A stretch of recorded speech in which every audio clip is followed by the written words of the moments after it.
Okay hi everyone. सो आज हम HCV का एक क्वेश्चन डिस्कस करेंगे, that is question number 18. So it says a charged particle having a charge of -2 into 10 raised to the power -6 coulomb is placed close to a non-conducting plate having a surface charge density 4 into 10 raised to the power -6. Find the force of attraction between the particle and the plate. Fine.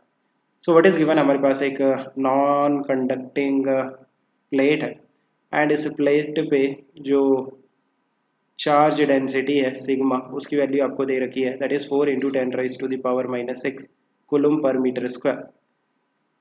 सो इस non conducting plate के कारण जो electric field आएगी ई, उसकी value कितनी होगी, sigma upon 2 epsilon not.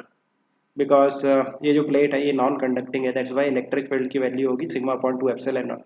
अगर ये प्लेट कंडक्टिंग होती then sigma upon epsilon not, right.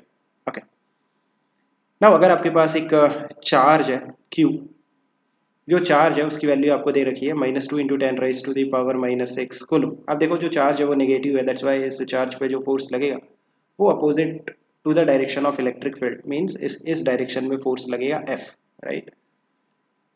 इस फोर्स की जो वैल्यू होगी that will be simply charge Q, right, into electric field.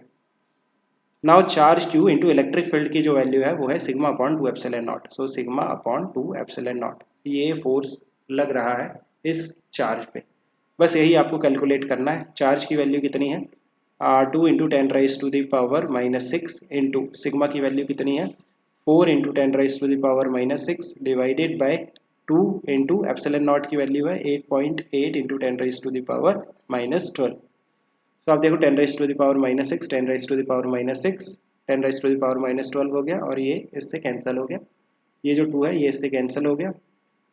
ये जो 4 है इसको आप 2.2 कर सकते हो, 8.8 को 4 से डिवाइड करके 2.2. सो आंसर कितना आ रहा है, 1/2.2.